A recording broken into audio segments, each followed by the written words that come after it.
kape ari tekkinde posuji mon onon yidbe moftude e hutrade kopreji mon cadele mon ngasi halabi cer ya Play Store wala Google Play mbada télécharger kape keba application ma posma tekka kopreje pofta kape ngande ko kanyum buri webde do e nder leydi Sénégal to banginel dugol kalis hay mbudo a yobata tirade kalis hay mbudo a yobata mbele kape ko don haadi mbien ala so tawi ko otoma jogida a ari e station ngaji EDK a sodi gasoil do ponoda yobde ujunere kala ko temedde jeena mbudu jobata walla nadda koy boutikaji amen low press kala ko codda jobirda kape ene jogi ko ustantuma to bange nganyari posma walla ko jolof chicken codda fof ina jogi ko ina ustonoma kape ina tawe e nder réseau ji mum din station ngaji EDK gonde nder jokli Sénégal kala e kubal wat télécharger kape njeya horema njeya jawdima mbemna ngurda.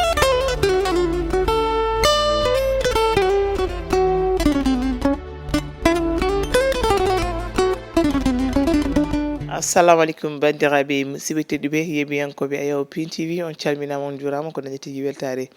huccidde mon min gowi wadde e kala saha actu people ɗo e Piindi TV woni caméra o ko chat bo walo hanni noon mamin gar e addande mon e ko ganduɗa ko woni people aji mon woni Flanning Awards mo ganduɗa waɗi buzz partout e rendogo mamin gar e wudde laɓɓinte hen ko heewi Omar Pène suuti kongi e ko ganduɗa ko woni son oɗon mo ganduɗa waɗi ko waɗa dédié ko mo ganduɗa woni Ousmane Sonko mo addina hen ko ganduɗa ko woni éclaircissement uji alhaali Samba Ka mamin gar hen e ko ganduɗa ko woni o saaha ko wura to ganduɗa to woni to Turquie joni wonata so yiɗi jomiraɗo jaajñan. Youssou Ndour keptinade no fewi e nder leydi Sénégal sababu ni musique mo watto kono kadi konko tigi ardi groupe Futur Media konko Youssou Ndour noon yettima to ganduɗa to woni to ambassade mo Turquie ɗo e nder Dakar ngam yettinde toon ko ganduɗa ko woni duuɓuji makko kono kadi wadde soutien fewde e ambassadrice gonɗo to no e wiide makko noon ko heeɓi Turquie ko no muusi omo noon muññiteɓe no fewi kono kadi duwanade me sen gommima Youssou Ndour jano to ambassade mo Turquie ngam non duwanade ɓe nde hen to Mamatar Gueye mo ONG Jamra o saaha noon konko Mamatar Gueye noon o yiiɗi ko faade dossier mo ganduɗa woni Ouzin Keita sababude noon kolti ɗi ganduɗa Ouzin Keita waɗi ɗum e sanko ganduɗa ko woni concert mo Viviane to Olympique mo Paris konko Mamatar Gueye noon e wiide noon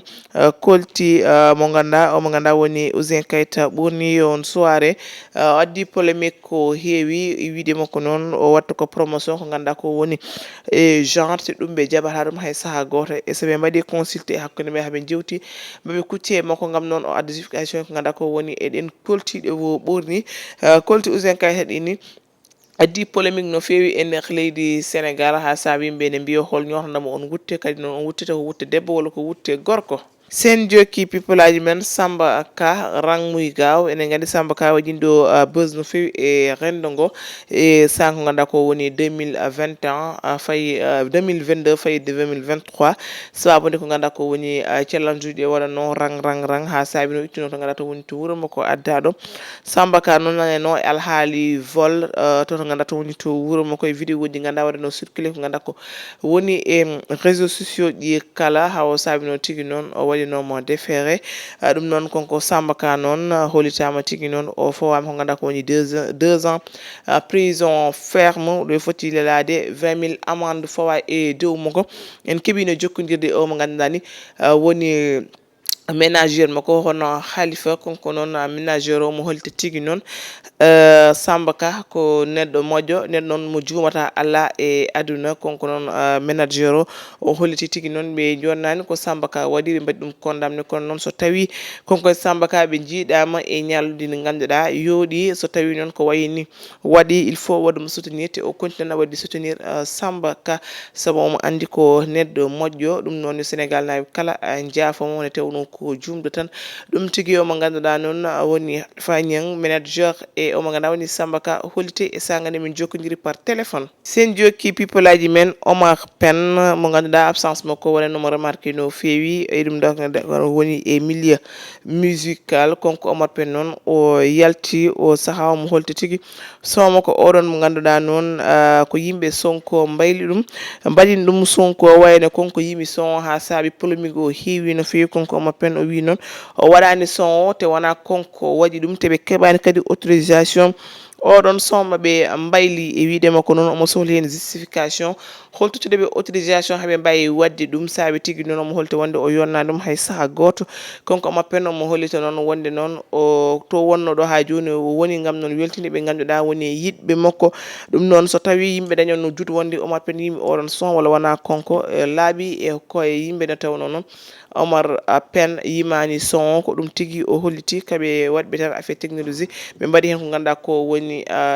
dade mabɓe ɓe mbayli ɗum ha wayne dande Omar Pen ha joni e people aji men Flani Awards mo ganduɗa o saaha noon waɗi buzz partout e rendo ngo rendo PULAAR Flani Awards mo ganduɗa ɗum organisé ko DJ Du e Kaw Samba e Pare on noon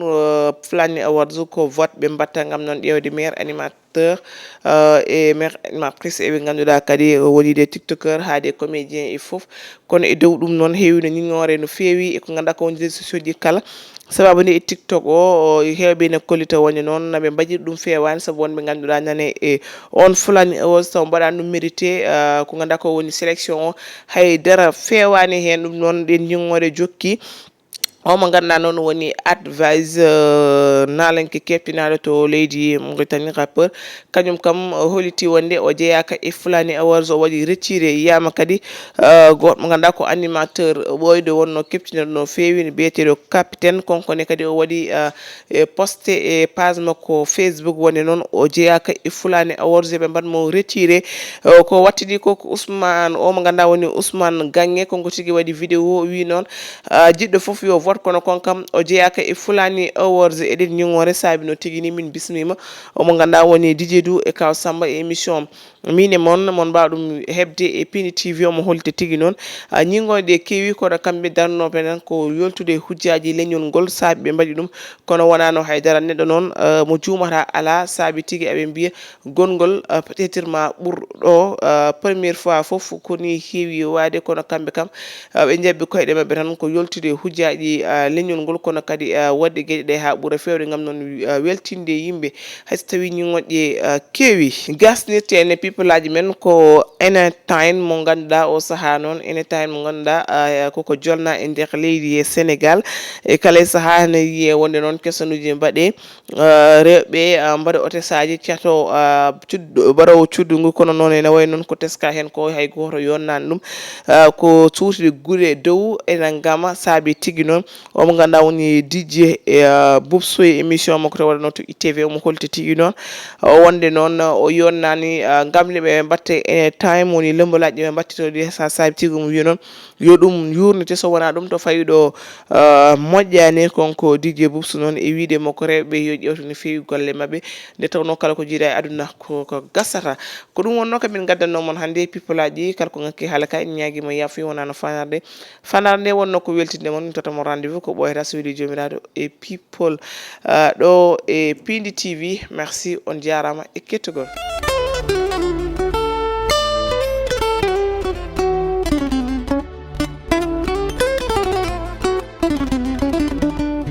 KP ari tekkinde posuji mon onon yidɓe moftude e hutorade kopreji mon caɗele mon gasi ha laaɓi ceerra ya Play Store walla Google Play mbaɗa téléchargé KP keɓa application ma posma tekka kopreje pofta KP gande ko kañum ɓuuri webde ɗo e nder leydi Sénégal to banggue neldugol kalis hay mbuɗo a yoɓata tirade kalis hay mbuɗo a yoɓata beele KP ko ɗon haadi mbiyen ala so tawi ko auto ma joguiɗa a ari e station ngaji EDK a soodi gasoil ɗo ponnoɗa poɗɗa yobde ujunere kala ko temedde jeenayi mbuɗu joɓata walla naɗɗa koye butikaji amen low press kala ko coɗɗa joɓirɗa kape ene jogui ko ustantoma to banggue gagnari posma walla ko jolof chicken coɗɗa foof ina jogui ko ina ustonoma kape ina tawe e nder réseau ji mum ɗin station ngaji EDK gonɗi e nder jokli sénégal kala e kuɓal wat téléchargé kape jeeya hoorema jeeya jawdi ma mbemna